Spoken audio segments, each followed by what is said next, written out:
Good afternoon, everyone, and welcome to this collaborative webinar with Oxfordshire Green Tech and B4 Live, which is about strategic partnering. I'm Hannah. I am a project officer with environmental sustainability charity Bioregional, which runs the Oxfordshire Green Tech Network. And we're very grateful today for the team at B4 Live for hosting us on their platform and continuing our collaborative series of webinars. Today, I'm especially pleased to have two Oxfordshire Green Tech members speaking, Hugh Thomas-Davies from Energise and Jonathan Finity from Green Unit. So before I introduce Oxfordshire Green Tech more and our speakers, we have a little bit of housekeeping, which I'm sure you're all very well acquainted with. But the idea is that we ask you to stay muted for the course of the presentation. And we really invite you during the question and answer section at the end to unmute if you have a question, but please do stay muted for the presentations. If you have any questions that can't wait for then, please do type them into the chat box, which you will find below, down at the bottom of your screen, right in the center. Just click the word chat and type something in the box there. And please do note that this webinar is being recorded and you will be given a recording afterwards via email. So you can access it then and the slides.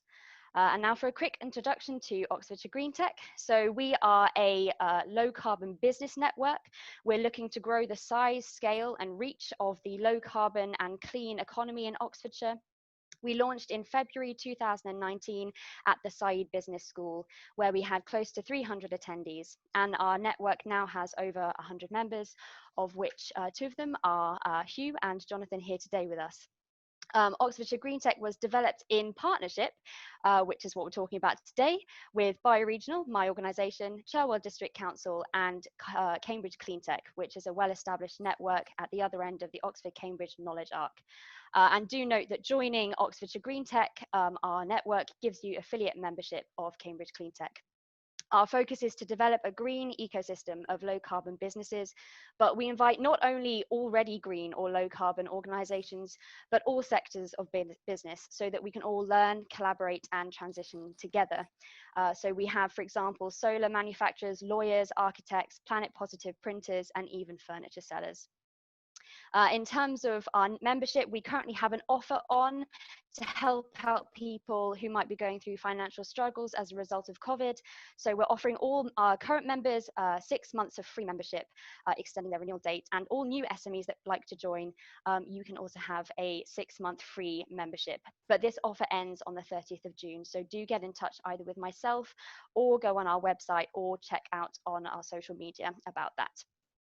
And now I am going to introduce our speakers for today. So Hugh Thomas-Davies is passionate about supporting SMEs to reduce waste and greenhouse gas emissions, but also to align more broadly with the UN Sustainable Development Goals. He was originally a systems programmer on IBM mainframes at 3M, and then at the European Space Agency in the Netherlands and Germany. Returning to the UK, he has spent most of the last 20 years working on partnerships and alliances at a number of companies, including Oracle, IBM, Symantec, and Siemens. However, while working on his MBA, he focused his research on corporate social responsibility, which triggered his interest in the role that organizations play in the world and their potential to be a power for good through sustainability, partnership, and collaboration. And our second speaker is Jonathan Finity, who co-founded Green Unit in 2012 with a vision to design and manufacture premium low-carbon modular buildings from sustainable materials using off-site modern methods of construction technologies. Green Unit manufactures these ARC buildings at its 2 Oxfordshire production sites in Culham and Chislhampton. And so now I will hand over to Hugh. Thank you, Hugh. Thank you very much, Hannah. So I'm going to share my screen.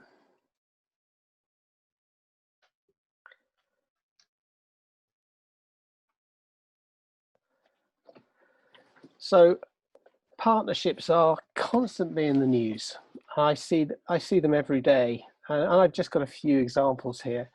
So the first one I've got is Ford and Centrica, who are partnering because as Ford launched their electric vehicles, they've tied up with Centrica to provide the EV charging infrastructure, not only for their dealers, but also for their customers as well. So nice arrangement there. This was one I saw the other day. Google partnering with World Wildlife Fund for digital platforms for sustainable fashion sourcing. Another one, which is a really current and topical thing, Apple and Google partnering on a COVID-19 contract tracking app. Obviously, this has been very much in the news in the last week or two. Then there's more typical ones, so two breweries working together on a joint venture.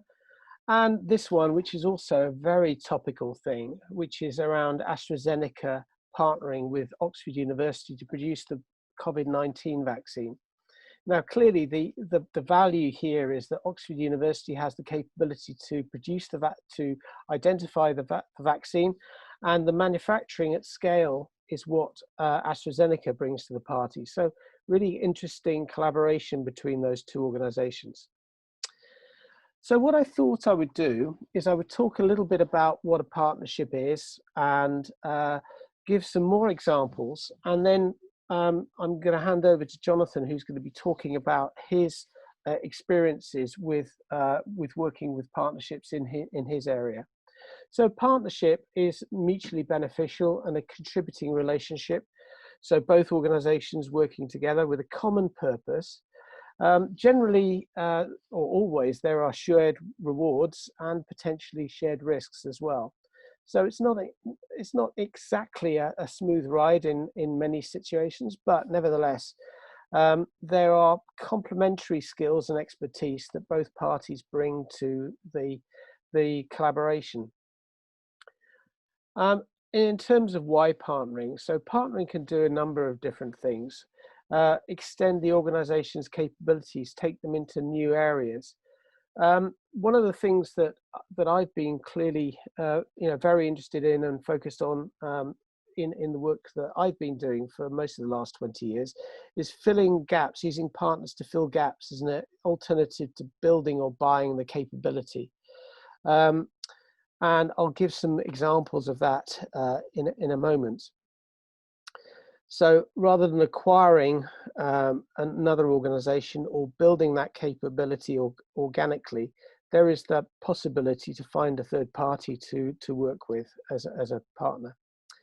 The other area, or a couple of other areas, are potentially partners can help lower costs and extend the reach of an organization. Obviously, you've got multiple people involved in a partnership, and you have the potential to extend your reach into new markets and new areas.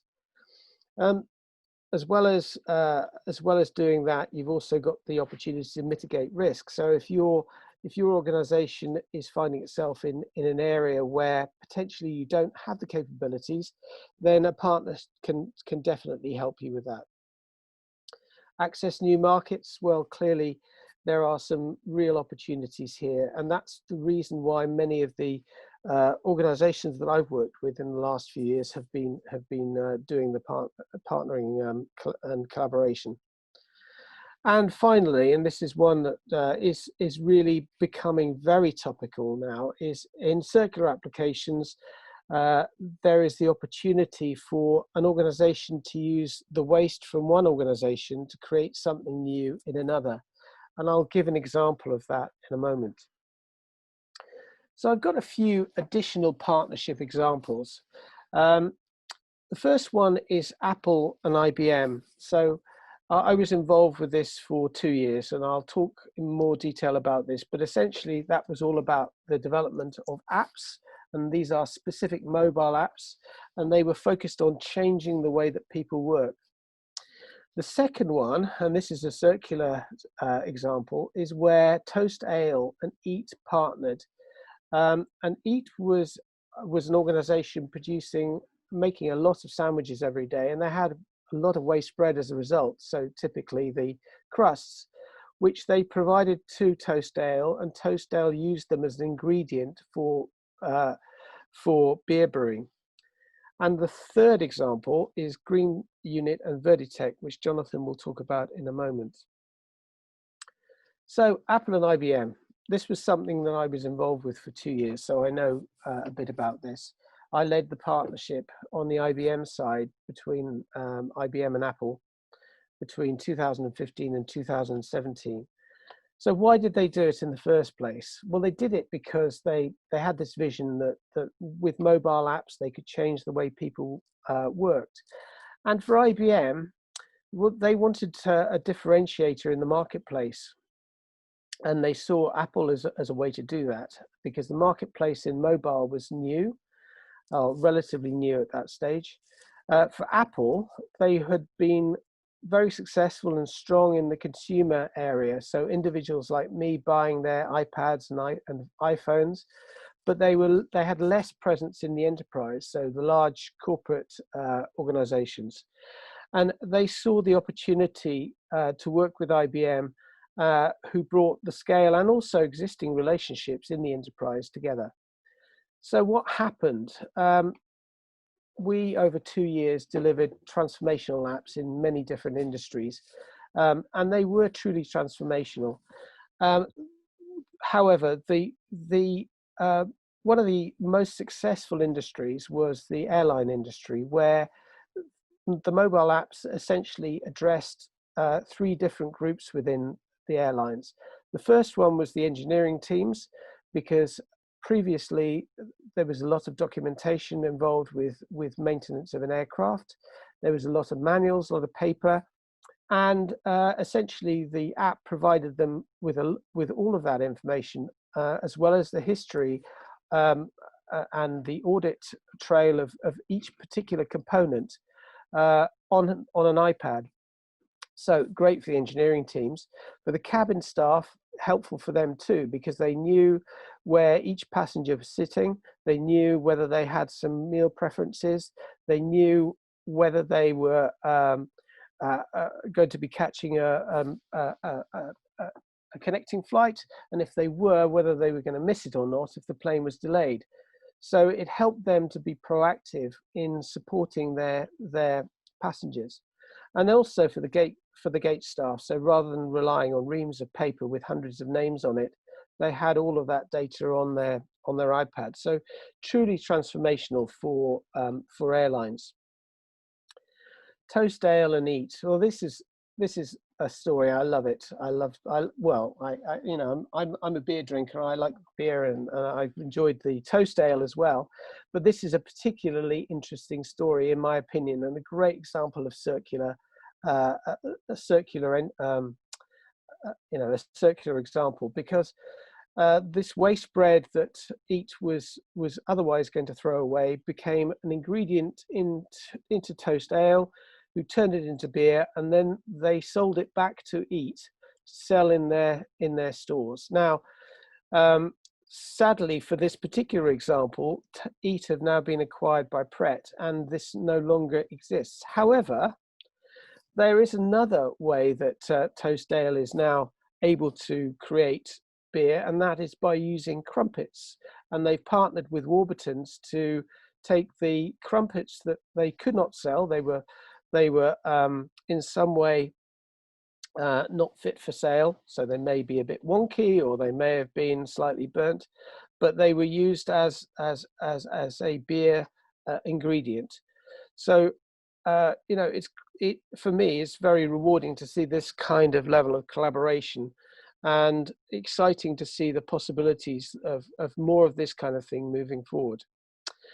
And with that, I'm going to hand over to Jonathan, who's going to be talking about his example of working in his industry. So Jonathan, this is over to you.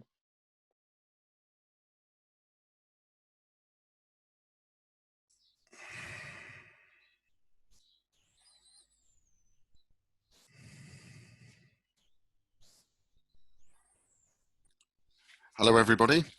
My name is Jonathan Finnerty. I'm the co-founder of a business called Green Unit, and this is a little précis of our experience with partnerships in what I'm calling the green or the clean growth era. Green Unit was founded in 2012. We manufacture modular sustainable buildings off-site at our factory in Oxfordshire. .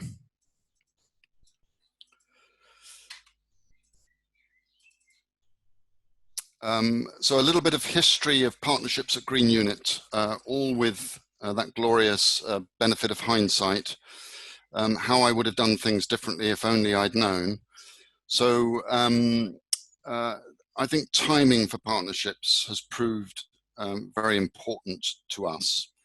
I made very, very enthusiastic overtures back in 2013 at what I thought were partnerships, but I now realize could never have been. Potential partners would have viewed us back then as a very risky prospect, actually. We were undercapitalized and trying to break through. And it's well known that 60% of new businesses fail within 3 years. And that number is, of course, much higher for manufacturing SMEs, particularly in the UK, which isn't really set up for manufacturing in quite the same way as it is elsewhere. So maybe a little example to provide, one of many actually, back in the day. So experience with an electrical contractor. I expected them, we had an exciting plan, at least on paper, in 2012-13, and I expected them to spend a lot of time and go the extra half mile for me, believing that they would enjoy that and the prospect perhaps of being our principal supplier for electrical works. But I now realize that whilst they may have made overtures of being enthusiastic at that level, they were never going to invest the extra time and do any of that in a particularly serious way. And we ended up, unsurprisingly, with a conventional wiring system in quite an unconventional building. So we were not taken seriously, and we were considered probably too risky for partnerships. So there needs to be I think obviously, but it doesn't always figure in the way people think when they're enthusiastic about their own business. There needs to be a lot of mutual confidence in each other's business, because partnerships are really about, well, partly about sharing risk. Hugh alluded to that earlier. And so some of the partnerships I also tried to set up were perhaps a bit of a distraction in the early days as well. I was maybe a little bit like the proverbial child in the sweet shop, with all these potential supplier partnerships there shining on the shelf, and wanting to reach out, but actually in a couple of instances it proved to be way too premature. I needed to really build expertise in our own core business first, and I needed to have that focus. And perhaps a note on partnerships, and I now realize from our current activities with partners that you need to invest time into partners, and that's all part of the process of building trust. Each party needs to know that the other party is really up for it, and that can only mean that you invest time. So if you don't have the time, think, I would say, quite seriously about going into any formal partnership.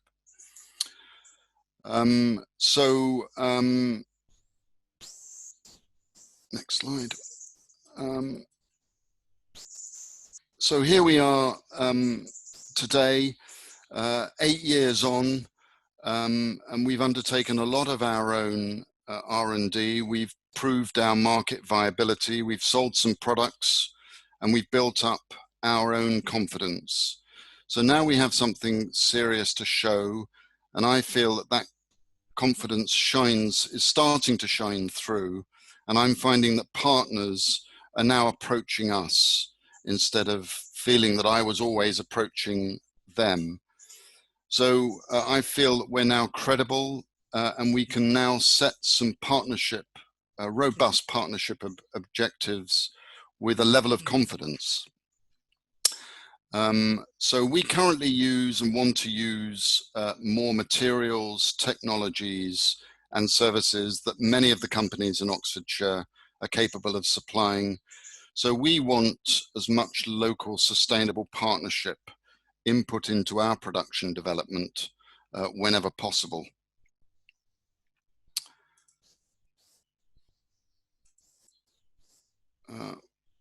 We now have a business premises and a proof of concept, a concept that attracts partners who can see our vision that much of this glorious 6-acre site that we now have just started to occupy can be used in a collaborative way for research and testing green endeavor in the built environment. This would never have been possible 8 years ago at our small, very modest but appropriate 5,000 square foot workshop premises. We were just not being taken seriously enough. So partnership plans now are starting to gather momentum for an ambitious research and development project to develop an off-grid, ultra-low carbon flood resilient building, and shaping the partnership opportunity is essential so that all partners benefit. And I've separated the partnerships here into two parts. There's the sort of the business side of the partnership spectrum, which needs to consider the grant applications, which is very much the attractive piece for partners to join, because we can significantly subsidize the cost of this quite ambitious project with an Innovate UK Smart grant. It is very biased towards collaborative partnerships, particularly if you want to raise, as we do, more than £500,000. So they need to see good evidence of strong partnership. We need a solid academic partner, and Oxford Brookes is the obvious one for us. We've been working with in a sort of fairly relaxed partnership with their architectural engineering group and the Faculty of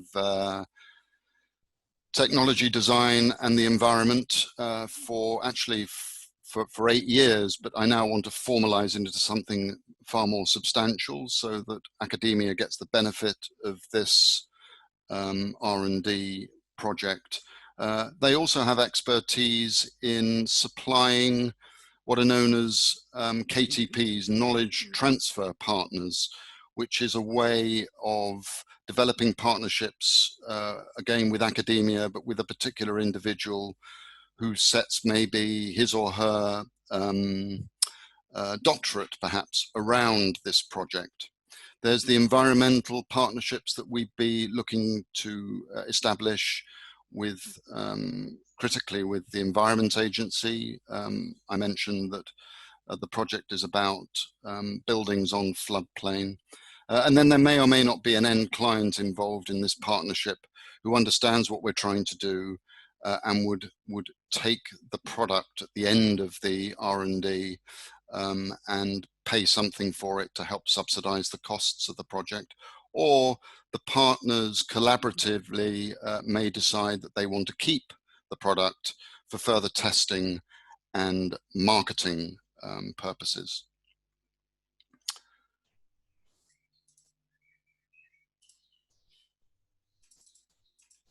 We then have what I'm referring to as technical partnerships, and I'll whiz through these. These are partnerships that I need to establish more than just a service agreement.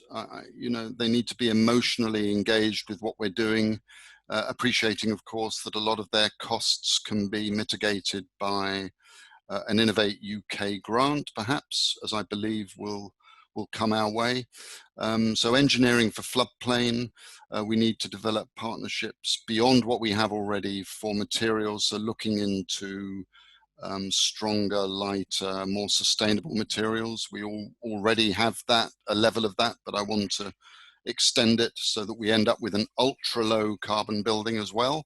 Renewables supply, again, more than just a supply arrangement, I want R&D, and part of the Innovate UK proposal is very much to demonstrate that what you're doing is innovative. It can't really just be a project based on existing technologies that are well understood. So looking perhaps, if we were looking at PV and storage, I wouldn't necessarily be looking at lithium ion storage. I'd be looking at using alternative battery storage technologies, looking at healthy buildings and the advances being made there with lighting that mimic natural light, so also around ventilation. Looking at water supply, you can imagine on a floodplain there isn't, well, there's plenty of water when it floods, of course, but in terms of drinking water, we need to look at possibilities for incorporating some wells, filtration, foul storage, and then to connect all of those elements, perhaps if it's not too ambitious, as I believe it is possible, to connect all of those so that they all work synchronicitously with some sort of Internet of Things technology, a smart system to make sure that they all work together. So we've already kicked off with a partnership with a company called Verditech, who make curved solar panels, which is critical for our building because it's a curved building, and most solar panels, of course, are rigid.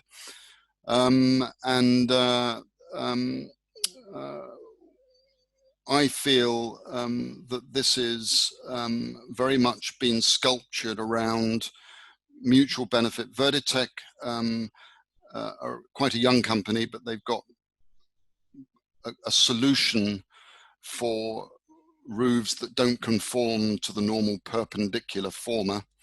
So we certainly have one of those roofs. I've presented Green Unit as a company that's in the heart of the science veil. They're seeing the benefit of having that potential for their marketing and sales opportunities, and they can come to our site at any time on one of the buildings that we're about to install their system onto. They can bring their customers and show what their panels are capable of doing. And we met Verditech actually through our Oxfordshire Green Tech connections, which has proved invaluable to us. And this is really, I see it as another partnership example of what I think is very important. It's partnering with a network and working hard, as we are here today, for example, to help that network and expecting, hopefully, that network will lead us to partnerships. And that is great for us. Oxfordshire Green Tech are very niched in the areas that really matter to us. And with that, we can be very passionate in the company of Oxfordshire Green Tech members and with their parent bioregional. So selecting, I think, the right networking group is very important for partnerships, and that's what led us to Verditech. And this is a little example here of what we're expecting to achieve with Verditech. So the success of this partnership has been attributed to fairness. None of the parties have been greedy. This has to work for everybody. So Verditech are supplying the panels, I'm paying to have them installed. And we're working also with, I'll just go back a slide, we're also working with another local company called Joju Solar, who are quite well known in sustainable circles in Oxfordshire. They've done a lot of the installs for the low carbon hub, if not the vast majority. They are going to install this. I am going to pay for that installation, but Joju will be reasonable in what they charge. So transparency, has been pretty critical with Verditech, certainly, so that the project partnership agreement flushes out who pays for what in quite a lot of line forensic detail, so that there are no nasty surprises. So, and then the only one remaining thing I feel has been particularly valuable in my relationship with Verditech has been our commitment to sustainability. And I want to really press that again with all our partnerships. And I want all the partners to have an ethical partnership dimension where we're not just driven by the rewards. Well, we're not driven by the risks and rewards financially, but we're also all ethically aligned. And I think that this might mean that the partners are engaged with the One Planet Living framework. And this also helps, I think, to create trust between the partners. So thank you very much.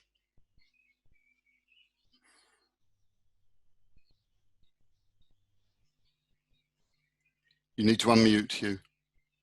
Yeah, thank you very much, Jonathan. Okay. So I'm starting again. So I'm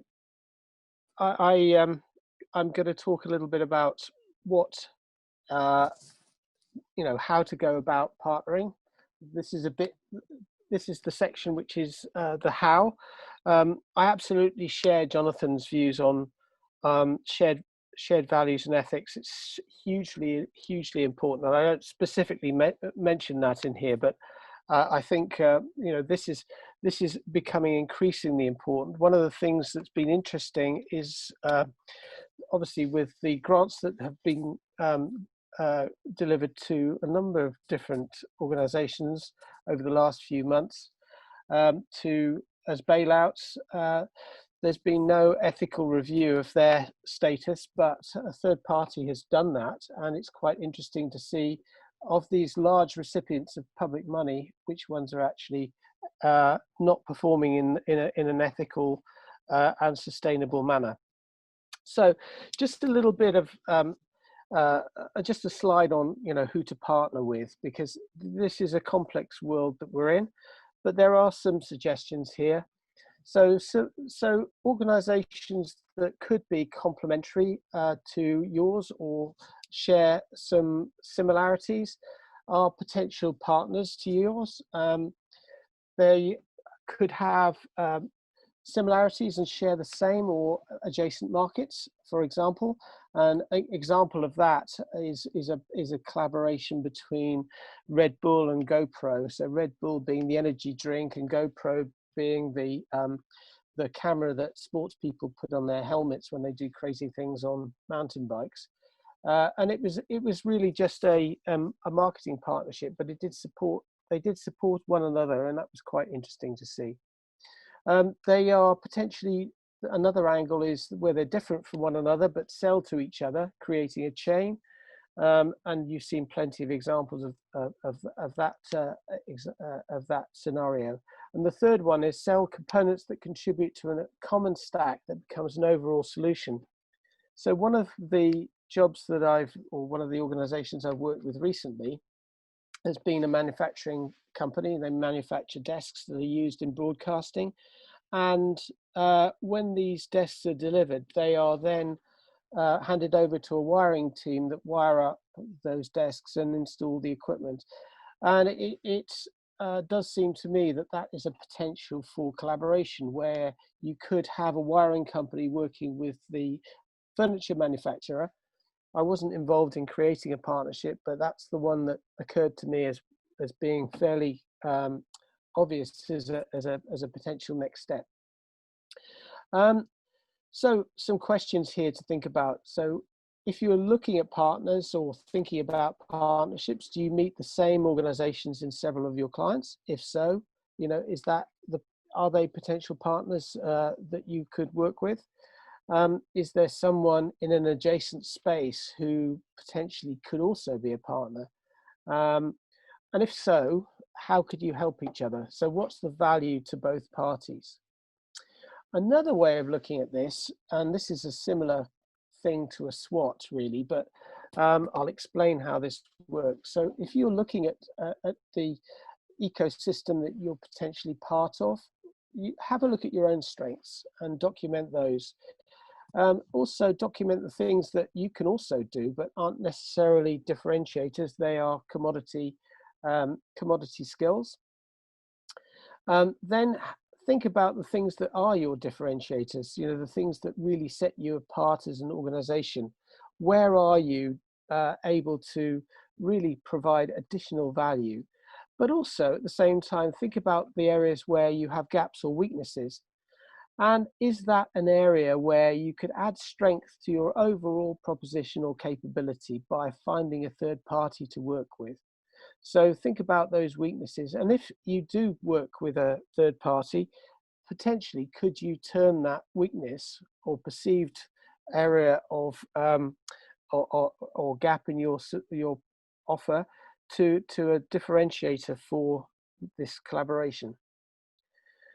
I'm going to talk very briefly about the 3 laws of business partnership. So this is a kind of a bit of an academic element, and there are three laws. The first one is looking at joint value, so identification of the potential joint value. So there must be the possibility of creating more value from bringing 2 organizations together than either partner could alone. So it's the 1 + 1 = 3 scenario. The second law is you need to be able to govern the collaboration. So you need to find a way of managing that partnership to ensure that the joint value from the organizations or from the partnership is realized. And the third area is looking at the value earned by the parties and to ensure that that's shared between them. Obviously, if you have one organization that's getting all the value and the other one that doesn't get anything, then there's no incentive for that partner to continue. So it needs to be shared. So some examples of the first law. What's the joint value for the customer or user? So in this scenario, I'm giving some very simple examples. So in this scenario, the business owner, in the first example of the partnership between Apple and IBM, can support their teams. So if I take the example of the airline, can support their engineering, their cabin crew, and their gate teams by purchasing elegant, easy to use, transformative apps and Apple devices just from one organization, from IBM. And that was very compelling to the customers that signed up for that.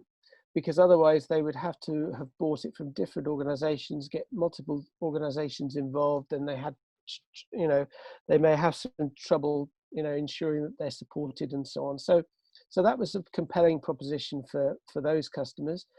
And for the beer lovers, they can buy toast ale, which is brewed with waste bread, so making you feel better that actually using something that would otherwise be a waste product, provided by EAT from EAT stores. So great proposition, I think. So a few little questions to think about. You know, who are your end customers or users? What is the need that they're trying to meet? And how will you measure your success? So for IBM and Apple, they were measuring it by the number of apps they sold and the number of users they had on those apps. For Toast Ale and EAT, I'm sure it was to do with the amount of bread that they used, or waste bread that they stopped going into landfill, plus the amount of beer that they sold. I mean, really interesting proposition. So the second one is governing the collaboration. So if you're going through a partnership, then sometimes you might want to document what you're trying to achieve. So this is what a collaboration agreement is. And that can be something simple like a letter of intent or a memorandum of understanding. And what those contain is they contain a list of who is going to do what, and you know, the commitments from both parties. It's intended to be simple, but signed by both organizations, and it's a way of having a document that you can refer back to and say, well, are we actually achieving what we or doing the things that we said we would?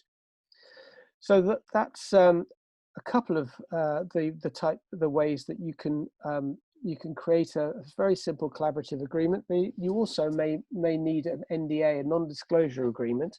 So if your two organizations are working together and they're going to be talking about potential customers, then in order to protect both sides, they need to have an NDA, which means that either party cannot share that information that they learn from the other with anybody else. Then the second thing is common vision or purpose. So you need to have a direction that you're taking this concept, this idea. Having a nominated lead on both sides is really important. So if you've got particularly a large organization, you need to have a go-to person on both sides. Status reporting.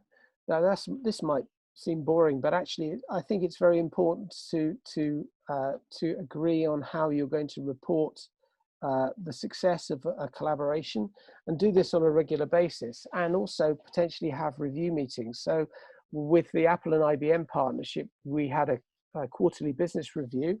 So every 3 months we would get together, we would review where we were in the collaboration and decide whether we needed to do anything different over the next 3 months.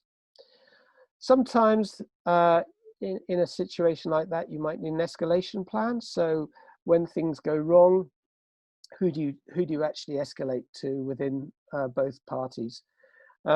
I've put this in place on a number of occasions, never actually had to use it, fortunately, but nevertheless, it is something to consider. And then the last thing here is educate the teams. So this is something that is easy to forget sometimes, but if you have a joint proposition, you need to make sure that the teams on both sides both understand what it is you're doing together. So education of the teams is important. And then the third law, what about the shared value? So the value of the collaboration, what is it? So what's the value for each partner and also the end customer? So the Apple and IBM example was the value for Apple was accelerated access to the enterprise market, and also clearly, the number of devices they sold. The value for IBM was access to the mobile marketplace and the Apple design and hardware. And our customers at the time loved to go to the Apple headquarters in Cupertino and spend a day or two in with the design teams there. It was very inspirational for them. But the value for the customer, was the power and scalability of IBM and the Apple devices. So think about the shared value and, potentially how you'll measure it. Very quickly, I'll go through this. I'm concerned about the time, so I won't dwell too much on this. So there's a partnering life cycle here. 3 essential phases: the identification and development, implementation and management, and then the evaluation of the performance. So the identification and selection, so who do we want to work with and why?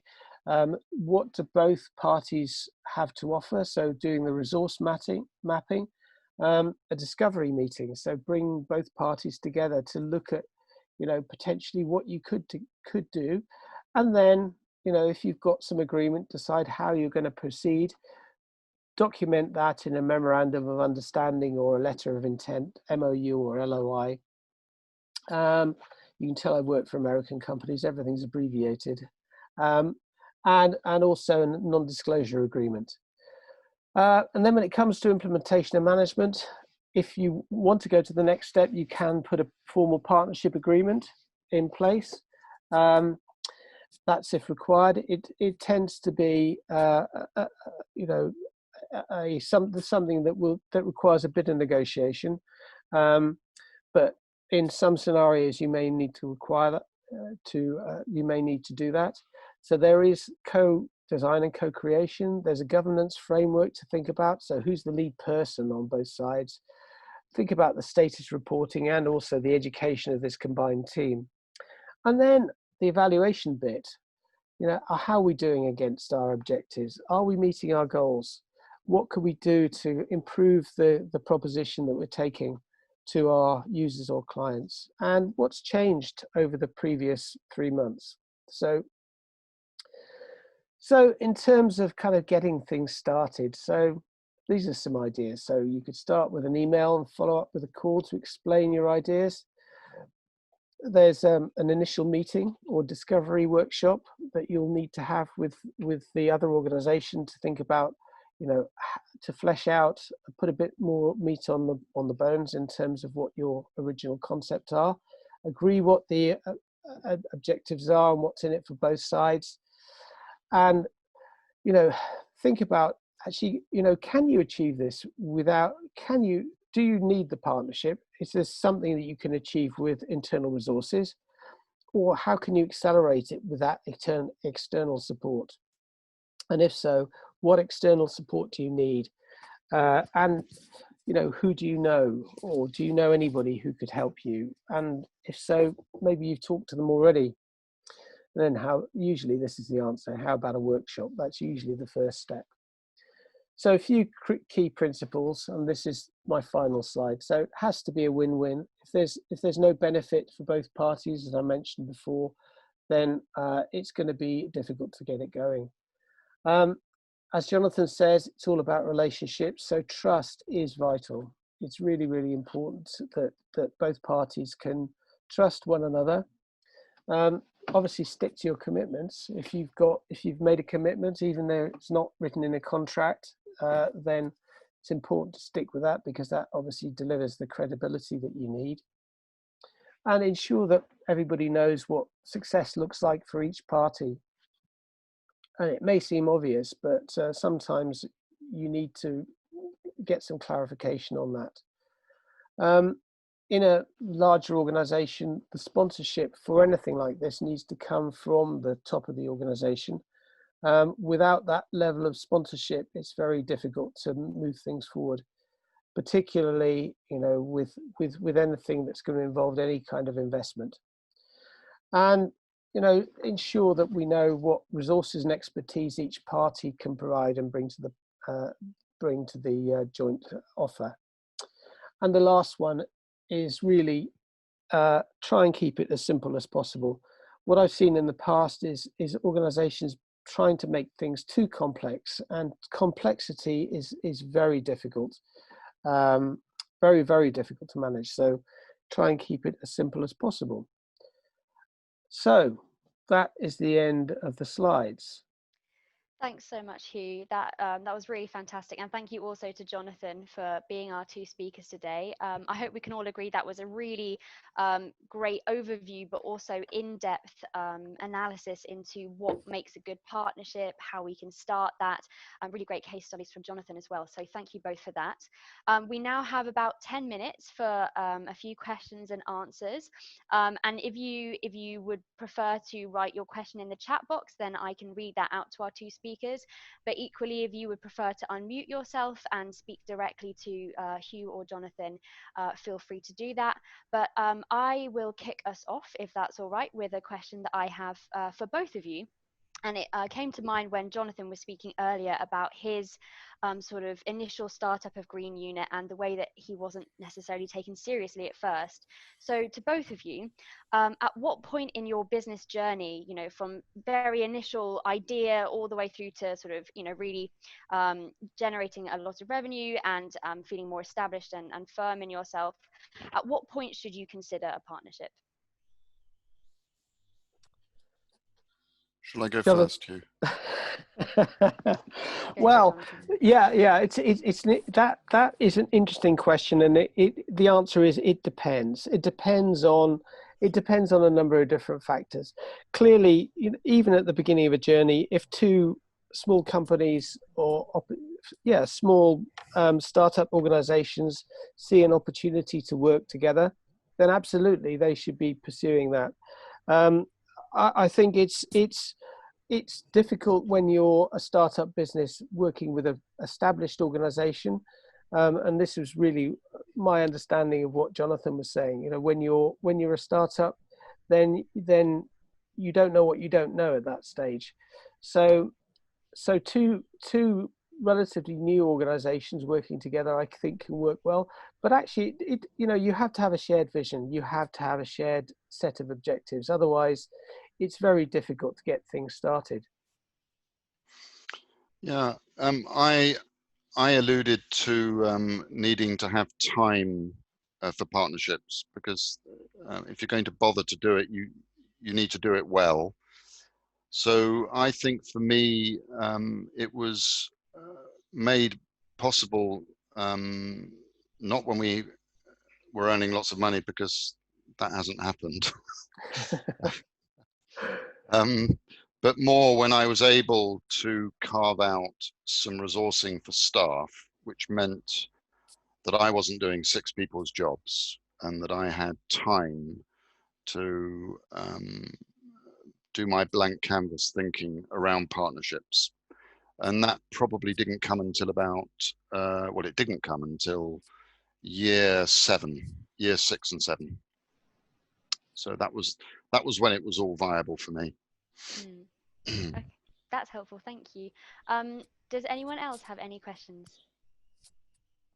Feel free to unmute or type in the chat box. If not, I have more, but you might not want to be bored by me asking all of them. All right, I'm going to ask another one anyway.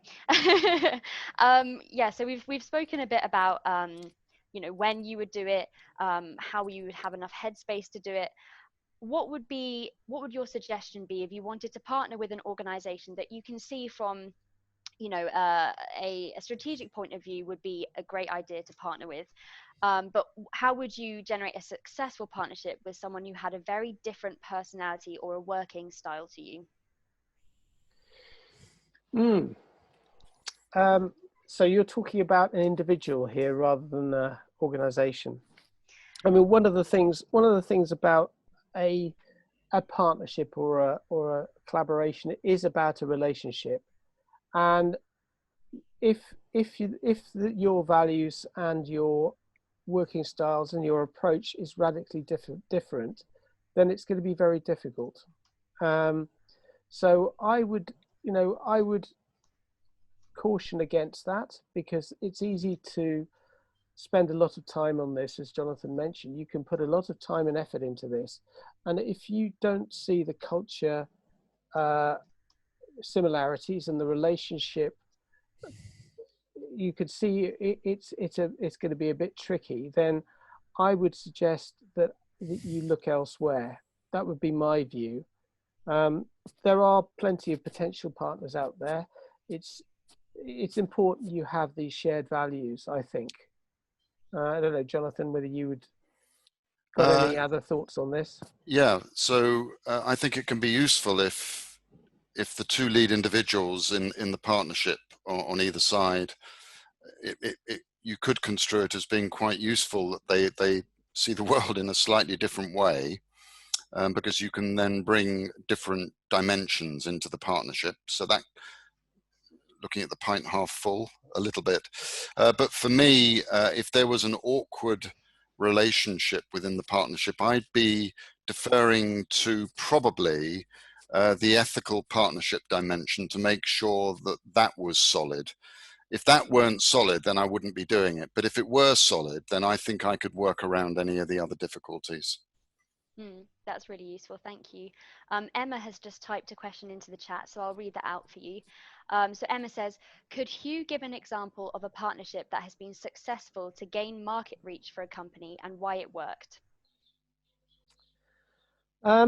So, the one I'm very familiar with is the Apple and IBM partnership, which was successful. It certainly helped both parties.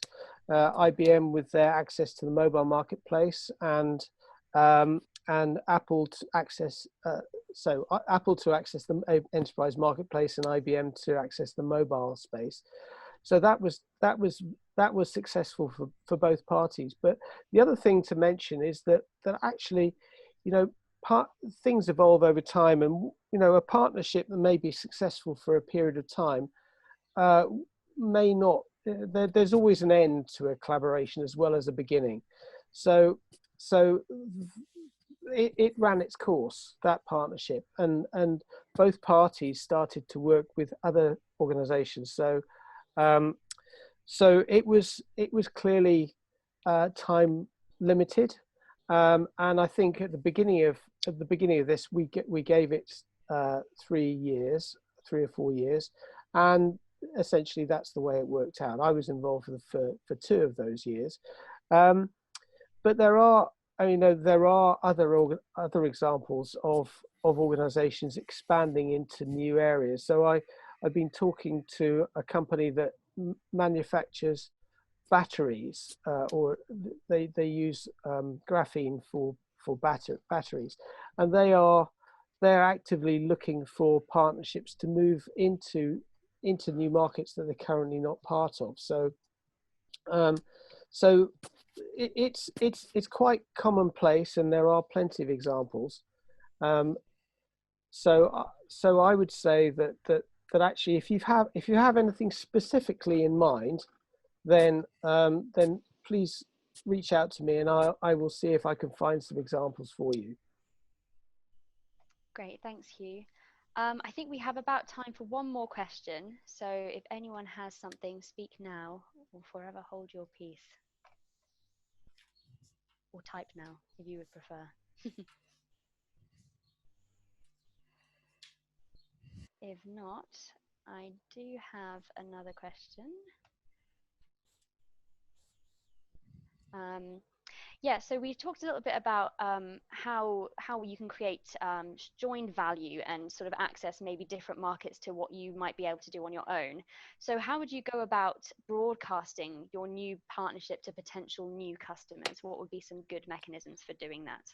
Well, there's always the press release, of course, but essentially that's not really interesting for news agencies. What they're interested in is a customer, so a customer who is benefiting from the collaboration, and that is something that you can create a news story out of. And you can either do it as a press release, you can do it as a post on LinkedIn, you can there are multiple different ways of doing that. But genuinely, a partnership, a collaboration between the two organizations is less exciting for the world than some organization that's bought into that collaboration and has purchased something as a result of that. There are exceptions, obviously, with the Toast Ale examples, where actually working with an organization to take their waste is newsworthy in itself. But I think in terms of outlets, there are multiple ways of doing it. My suggestion would be to use your social media networks and leverage those, because that's a cheap and easy way and pretty immediate way of getting some visibility. Yeah, that's great. Jonathan, do you have any thoughts on that? Well, in my case, actually, it's quite important to publicize any of the partnerships that I establish along the way, because hopefully that will help other people come into the party. And using, I think using Oxfordshire Green Tech, Cambridgeshire Clean Tech, Bioregional, B4 as a mouthpiece is very useful, which is partly what today's webinar is all about, for me anyway. So it's broadcasting across all the social media channels, including these video conferencing channels, networking furiously with Oxfordshire Green Tech,